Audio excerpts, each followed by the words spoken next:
Buenas tardes, estamos llegando casi al final de nuestro domingo, de nuestro primer domingo en la Feria del Libro, y hoy contamos ahora en el auditorio de Tigmas con la presencia de Laura Diz, que antes de empezar la charla me decía que es psicóloga social, una disciplina preciosa y que se ajusta muchísimo al tema de la charla. Vamos a hablar sobre cómo se enseña o cuáles son las experiencias para enseñar a chicos con altas capacidades, con los chicos que tienen un coeficiente intelectual altísimo. Pienso, solamente para arrancar, que alguna vez leí una entrevista a John Lennon y que creo que salió en la Rolling Stone de la década del 80, un par de meses antes de que lo asesinaran, en donde decía: ni mi madre ni mi padre, nadie se dio cuenta que yo era un genio. Y por supuesto que esa frase puede ser un poco antipática, pero Lennon es indudablemente un genio. Y pienso eso, y también el altísimo porcentaje de chicos con capacidades altas que pasan desapercibidos en la escuela. Entonces, para hablar de una problemática enorme, tenerte en este auditorio es un placer y me parece que va a ser muy iluminador para nosotros. Gracias, Laura, por venir al auditorio de Tigmas. Bueno, gracias a vos porque difundir esta temática es lo principal para poder entender qué pasa con el 15% de los niños, que son aquellos que tienen altas capacidades. Es un porcentaje altísimo. Cuando uno piensa en un 15%, lo que tiene que pensar es que al menos hay un chico de altas capacidades en cada una de las aulas de la Argentina. Más, es verdad, sí. Sí, no son detectados. Algunos en toda su escolaridad. ¿Cómo se define alta capacidad? Nosotros podemos hacer un test de inteligencia de estos que se hacen en internet, pero me imagino que esos test no sirven para nada. Pero ¿cómo se define un chico con altas capacidades? ¿Qué características tiene? Bueno, ante todo explicarte también que soy presidente de la Asociación Argentina de Altas Capacidades, que es la primera en el país que acompaña a familias y a niños para su inclusión escolar. Bien, nosotros no hablamos de inteligencia, hablamos de capacidad. Sí. ¿Sí? Las altas capacidades es destacarse en una o varias áreas del desarrollo o funciones cognitivas, pero esta manera de destacarse es una capacidad excepcional, no es ser un poco mejor o dibujar un poco mejor o ser muy rápido para las matemáticas, ¿no? Y lo importante es pensar que esta capacidad es un potencial, o sea, que está ahí latente. Recién con Mirta hablabas de estimular, ¿no? Y esto es lo que hay que hacer, es dar oportunidad. Estimular es dar la oportunidad para que este potencial surja. Si no, se va a quedar dormido, no se pierde la alta capacidad. O sea, no tenés un chico genio en el aula, tenés un chico con la capacidad de tener un acto, digo, genial en nuestro cotidiano. No estoy diciendo ninguna categoría valiosa ni científica, lo digo con nuestro cotidiano. ¿Cómo le dirían ustedes a un chico genio? En realidad, genio es aquel que hace algo útil para la humanidad. Si querés decir que Lennon lo hizo, bueno, sí, lo hizo. Pero en realidad, entre el mito urbano está esto de que estos chicos son genios. Entonces se está esperando que te haga una cuenta rápida, que te haga... Que brille. Vos estás esperando el momento de eureka. Ahí está. Que brille. Y estos chicos no brillan si no les das la oportunidad de mostrar, de desarrollarse, ¿no? Entonces, como se piensa que no necesitan nada porque tienen más capacidad, no se los atiende. Es increíble. Y es al revés. Perdés la potencialidad de un estudiante, de una persona.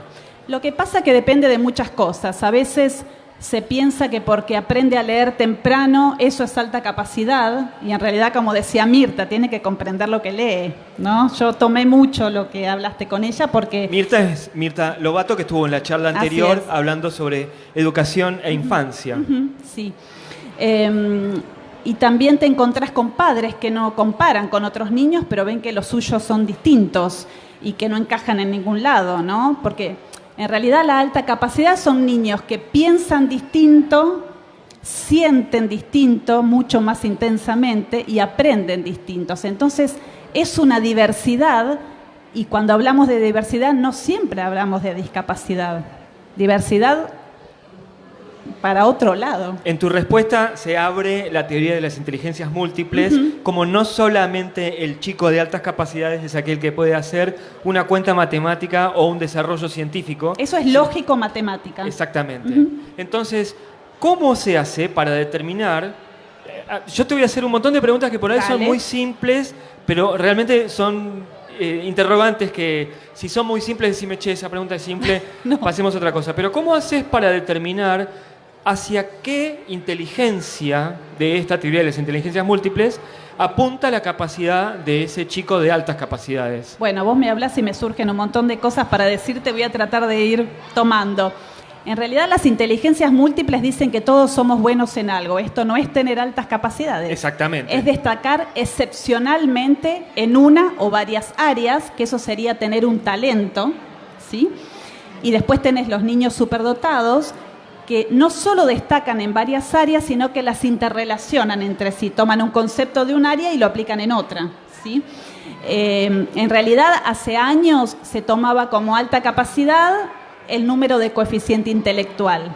Hoy sabemos que eso no es tener alta capacidad, porque como te dije, es un niño que siente intensamente, piensa de otra manera y aprende distinto. Entonces, para poder detectar la alta capacidad se necesita evaluar integralmente a este niño, su emocionalidad, su aspecto social, sus áreas de inteligencia lógico-matemática, verbal, comunicativa, la memoria, que generalmente es muy destacada, la atención, que a veces se piensa que son niños con déficit de atención porque en realidad le dan bolilla realmente a lo que los apasiona, y aquellos que no los apasiona directamente lo descartan. Pero muchos niños tienen atención múltiple, que quiere decir que están dibujando y escucharon toda la clase de la seño. Entonces te pueden repetir casi de memoria lo que la seño dijo. Entonces su atención también es distinta. A mí me pasaba que yo soy de esas clases de personas medio hiperkinéticas, lo deben ver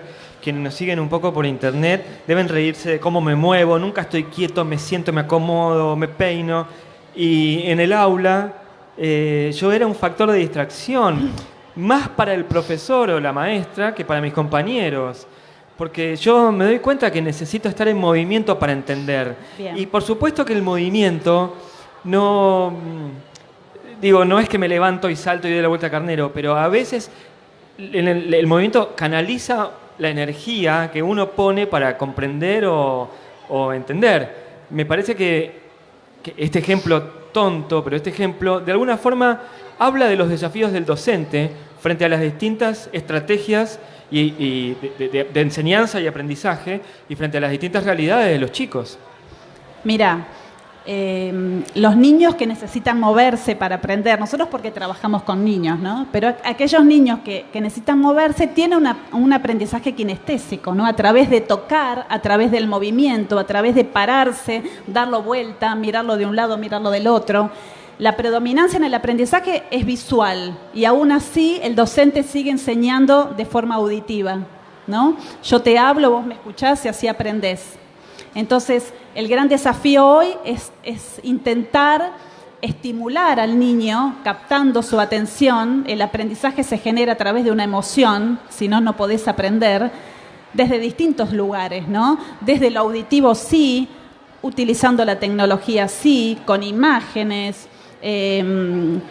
tocando, experimentando, aprendiendo mediante la acción, ¿no? No quedarnos en el texto para leer. Por supuesto que habrá niños que necesiten leer, subrayar, hacer un nuevo resumen, pero también diversificando la manera de la enseñanza en el momento de llevarla a cabo, ¿no? Porque enseñar no es solamente te explico un tema y vos lo aprendés. Esto no es realmente la enseñanza. Esto sería un aprendizaje académico. Claro. A ver, una transmisión de saberes de quien lo tiene a quien es una tabula rasa. Y la educación bancaria, ¿no? Totalmente tradicional. Depositaria, claro. ¿No? Pero bueno, yo aprendo del otro, aprendo a respetar los tiempos del otro, aprendo a escucharlo, aprendo a trabajar en grupo, a que el resultado de mi trabajo es obra de todos nosotros. que el objetivo al que tengo que llegar no solo depende de mí, de que yo sea rápido, que yo sea lento, de que escriba prolijo o no escriba prolijo, ¿no?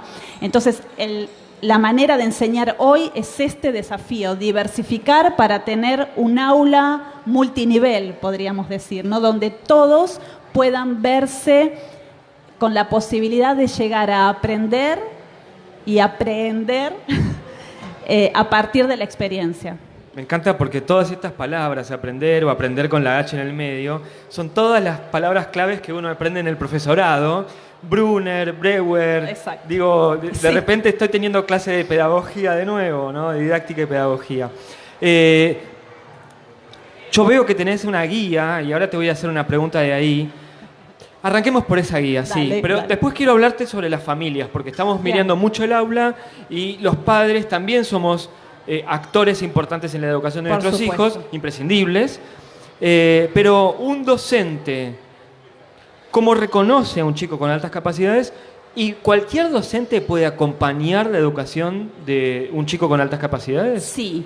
Otro mito es que hay escuelas específicas para estos niños y no es Las así. escuelas para el profesor X, ¿no? La de los X-Men. Exacto, no existen ese tipo de escuelas. En la educación actual, a pesar de que el año pasado se cumplieron 25 años del primer artículo incluido en la Ley Federal de Educación que nombraba la necesidad de atención a estos niños con altas Tenés capacidades. razón, en el 93 se firmó la Ley Federal de Educación, que en Buenos Aires finalmente no se implementó nunca, ¿no? En la ciudad. Exacto, el artículo 33 y luego en la Ley Nacional el artículo 93 ahora, ¿no?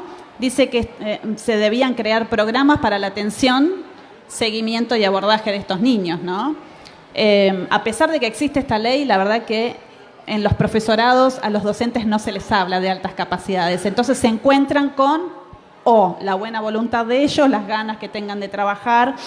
Ellos suponen que es un trabajo extra, la verdad que no lo es. Habría que cambiar la manera en que estamos trabajando, ¿no? Como hablábamos antes de las aulas multinivel, por ejemplo, ¿no? Pero el docente, la verdad que se encuentra desbordado a veces por niños que preguntan mucho, que pueden llegar a mostrar en su conducta su aburrimiento, su agotamiento, su frustración de esperar algo que nunca llega. No son chicos que tengan trastornos de conducta, sino que, bueno, un chico que espera ser acompañado y ayudado y esa ayuda no llega, de alguna manera lo tiene que mostrar, ¿no? Pero bueno, hemos creado en esta guía, que es de distribución gratuita, lo distribuimos a través de nuestro mail. Decinos el correo. Sí, embajadoresasi.argentina@gmail.com. Embajadores ASI es CI, altas capacidades intelectuales. Bien. En esta guía tenemos screening hechos por profesionales argentinos donde el docente puede ir marcando con una cruz aquellas características que encuentra en su alumno y si sumando todo ese puntaje llega a un número X, este niño podría tener altas capacidades. La misma guía tiene adecuaciones curriculares listas para usar en el aula. Pero no es una guía que solamente haga hincapié en una respuesta numérica, matemática. No, para nada. Esto es una guía de orientación docente. Sabemos que el docente todos los años al comenzar el año hace una evaluación pedagógica. Ellos a veces... Tenemos un diagnóstico. Tienen un poco de temor a la palabra diagnóstico, que no la quería decir, no, pero, perfecto, es pero la dijiste vos. Porque el diagnóstico en el aula finalmente es un diagnóstico grupal. Sí, y pedagógico también, ¿no? Sí, totalmente. Injerencia del docente. Entonces este docente detecta que este niño tiene estos saberes previos, hay que partir de los saberes previos, y estas capacidades, ¿no? Entonces le damos herramientas específicas para que pueda trabajar con este niño o cualquiera, no hace falta que tenga un diagnóstico de un psicólogo, por ejemplo, porque esto tampoco está pedido en ningún lado. En realidad desde la asociación lo que queremos es capacitar, orientar, difundir, para que los docentes tengan herramientas para poder trabajar todos los días. Laura, yo recuerdo en el profesorado haber leído a Perkins, a quien hoy hablamos, sí. Hoy en la charla con Belina Furman, justo hablábamos de Perkins, cuando Perkins decía que hay alumnos, creo que le dice la palabra alumno, viste que alumno y estudiante no significan, sí, por supuesto lo mismo, los usamos como sinónimos pero no lo son, que hay alumnos que empiezan la clase y que ya entienden la clase y que ya saben a dónde va a ir la clase y que ya saben a dónde va a ir el año y piensan, tengo que aguantarme todo el año con este contenido que ya lo entendí. En el aula necesariamente se homogeneiza la transmisión de la información porque uno no puede dejar a los que están más atrasados y mirar a los que están adelantados y al revés tampoco, pero hay como un promedio que se hace. Entonces, cuando tenés un alumno que te das cuenta que está aburrido porque ya entendió todo, ¿cómo lo incentivás? ¿Qué le das a ese chico? ¿Qué le das sabiendo que vos sos uno solo y tenés de repente 25 chicos, no? Bueno, en realidad podemos ver que está ese solo, pero seguramente va a haber más que cuando incentivemos de alguna manera, porque no hay una sola manera, ¿no? Cuando abramos el abanico van a surgir un montón de otros chicos más. La manera es ampliar la currícula. Se pueden... A ver, te doy un ejemplo de una escuela pública del conurbano, donde la docente, por ejemplo, utiliza elementos de la geometría gigantes en el patio de la escuela. Entonces ahí le dio vuelta la clase a los chicos, ¿no? No es lo mismo trabajar en la hoja sentado en el banco que trabajar en grupo en la biblioteca. Salir a dar una vuelta por la plaza de la escuela y identificar árboles, identificar sonidos, ¿sí? Para trabajar algún contenido de ciencias naturales. Trabajar las medidas, por ejemplo, el metro, el centímetro, tomando cosas de la vida cotidiana que pueden traer los niños. O sea, trabajar de manera diversa, no hay una manera estipulada y la verdad que está al alcance de todos hacerlo. Lo que más destaco es el trabajo grupal, quizás como psicóloga social, me parece que es muy enriquecedor. Una maestra me comentó el caso de una niña que tenían que hacer un trabajo en grupo y esta niña detectó que su compañero no podía memorizar ciertas palabras específicas. Entonces dijo, si en lugar de decirle ubicación geográfica, le digo, ¿podés señalar en el mapa dónde vivían estos indígenas? Ella misma hizo la adaptación para poder trabajar con su compañero. Esto es más enriquecedor. Lo que pasa es que siempre tratamos de mirar al que tiene un déficit y no al que está quizás un poco más adelantado. Y en este caso, esta niña pudo dar cuenta de un déficit y a pesar de tener la misma edad, lo pudieron resolver. Hablábamos sobre la familia, la mencioné hace un rato. Sí. Yo estoy seguro de que muchas de las personas que están aquí son padres de chicos que están en escuela y pienso, ¿cómo nos damos cuenta nosotros? Los papás que tenemos un hijo con capacidades altas. Depende de la edad, pero en su mayoría en la primera infancia empiezan a mostrar algún rasgo que nos llama la atención. Puede ser, por ejemplo, que tengan una excelente motricidad, que tengan una manera de comunicarse, de mantener una conversación mucho más fluida a edades tempranas, que utilicen palabras difíciles o nuevas y las incluyan en sus conversaciones de la manera correcta. Aprenden a leer o a escribir a edad temprana sin ayuda, se dan cuenta solos o preguntando muy poco, ¿sí? Les gusta investigar, les gusta desarmar cosas, son de preguntar mucho. Tenemos que mirar a nuestros hijos, digamos, no solamente porque son nuestros hijos, sino también tenemos esa responsabilidad. Lo que pasa es que vos preguntás cómo atender a un niño con altas capacidades y es igual que atender a cualquier niño, ¿no? ¿Qué le falta a la infancia? Le falta atención, les falta tiempo compartido con estos niños. Te das cuenta sin querer cuál es la necesidad de un niño si pasás tiempo con él. No cabe duda. Laura, es muy iluminador tu charla, tus respuestas. Te agradezco muchísimo que hayas venido a nuestro auditorio de TICMAS. Decinos la URL para poder saber de dónde descargar la guía docente y dónde encontrar estas preguntas, como para empezar con un primer paso y luego sí que se pongan en contacto con ustedes. La guía la pueden pedir a nuestro mail, embajadores.asi.argentina@gmail.com. Nos buscan como Asociación Argentina de Altas Capacidades. Nosotros la enviamos a vuelta de correo gratuitamente, tanto para padres, tenemos un documento informativo que lo hicimos antes, como esta guía para docentes, y prontito estamos por sacar otra, algo muy novedoso porque lo estamos terminando. El 11 de mayo tenemos una capacitación docente gratuita en Cava, que casi no nos quedan más cupos. Todo el tiempo estamos haciendo 11 de mayo cosas. estamos todavía en la feria. ¿Es un sábado? Sábado. ¿A qué hora? De 10:30 a 16. Buenísimo. Bueno, Laura, te agradezco mucho por haber venido. Yo voy a estar justo en mesas. Voy a ir para la próxima capacitación seguro. Gracias. Por haber venido a nuestro auditorio de TICMAS. Bueno, a vos, gracias por seguir sembrando el tema. Gracias.